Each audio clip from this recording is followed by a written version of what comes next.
Author and International Peace Ambassador Prem Rawat is back in the country, this time to sign an agreement with the Department of Correctional Services and his foundation that'll see the Peace Education Program rolled out to all of the country's correctional centres. Now, the program is a wellness-based one that seeks to reduce violence among inmates, as well as assist in the rehabilitation and reintegration back into society once released.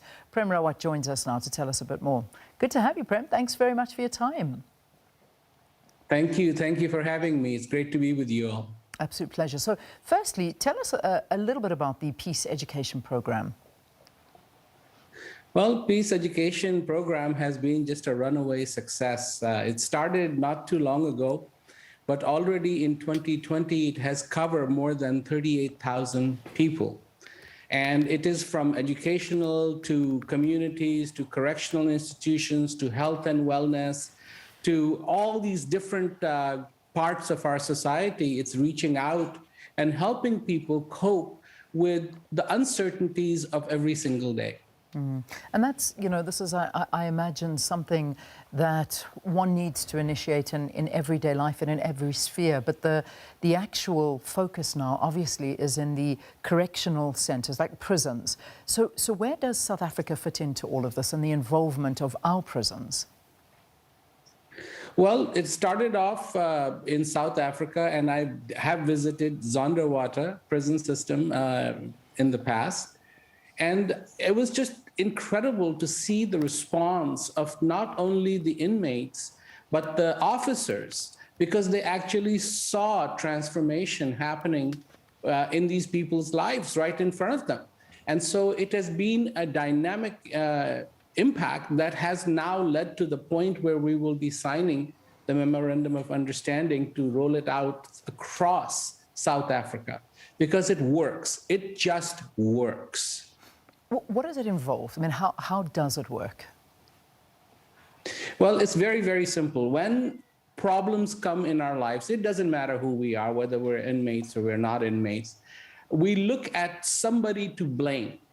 And we look at society, we look at our friends, we look at other people, and we want to blame them. But we don't want to make a change in ourselves.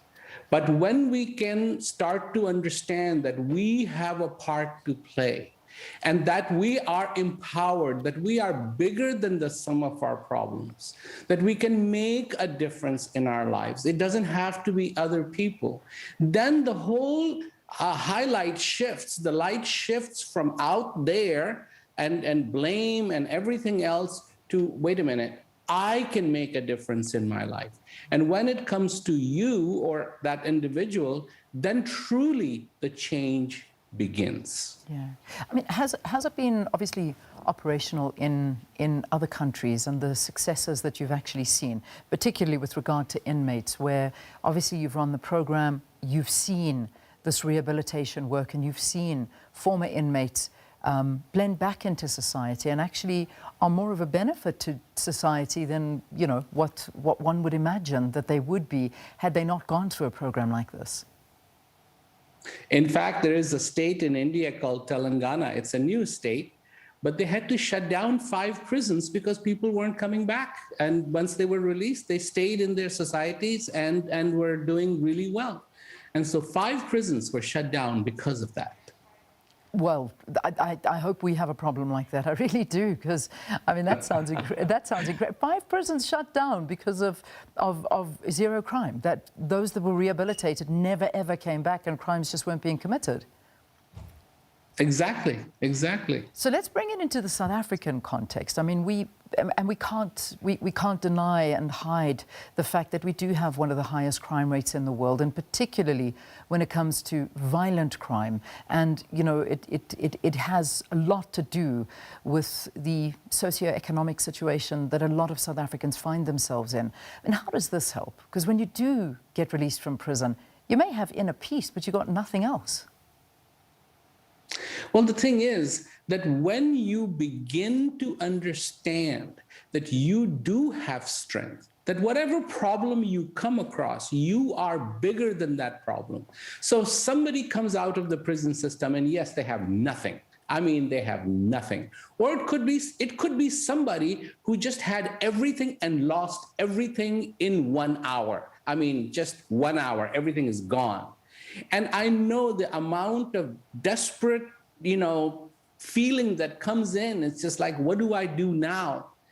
But to always remember that I do have a strength.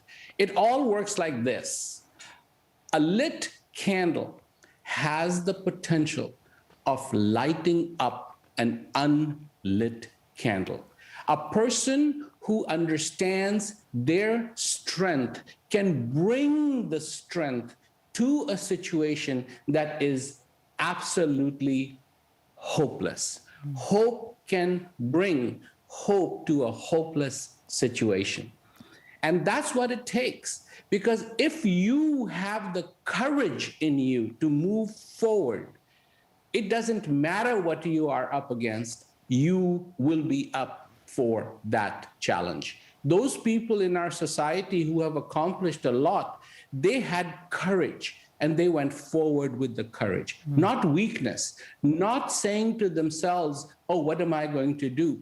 This is not being human. Human is all about the light. Human is about the peace. Human is about the joy. Human is about success on the face of this earth. All right, just to wrap it up, what actually brought about the MOU that you'll be signing with government today, and what does it entail? Well, it really is going to be an acknowledgement of what has been fundamentally happening, that so many people have been going through the program and the success of it. I mean, people finding themselves, and it's just been a remarkable story, one after another, because where they were. And not only that, you see, this is what's been so wonderful, that the guards in the correctional system, seeing that change in the inmates, have also been touched in some of the institutions. And it's like, look, I want to take this. And they have been taking the peace education program right along the side next to the inmates there. And when the inmates see that, they really get a lot of hope that, okay, maybe we can make a difference. I mean, after all, when you look at these institutions, which are very, very bleak, why are they so bleak? Is it because of the cement? Is it because of the metal? Or is it what people have made these institutions so bleak? And it is the human beings that can turn that around. We leave it there for this morning. Thank you. Thanks so much for talking to us. And I do hope that what you advocate and what is about to take place with inmates in South Africa does happen, and it does certainly help it. Prem Rawat, thank you again for your time and good luck. I hope it goes well. Thank you. And we'll definitely touch base with you again to see how things are going. All right, quite an interesting one there, it really is. I think we all need a bit of inspiration sometimes. We don't have to focus on the negative all the time. Let's focus on the positive. And